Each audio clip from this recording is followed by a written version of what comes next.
IMF की जानिब से गवर्नेंस में खामियों की निशानदही के बाद वज़ीर आज़म ने इक़्तिसादी गवर्नेंस सिस्टम्स के लिए कमेटी तश्कील दे दी है।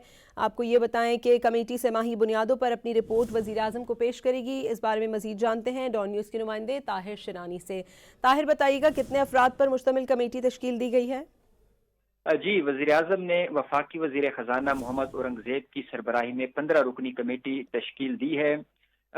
कमेटी का क़याम वज़ीर आज़म के इक़्तिसादी गवर्नेंस इस्लाहात का हिस्सा है। कमेटी सहमाही बुनियादों पर अपनी रिपोर्ट वज़ीर आज़म को पेश करेगी।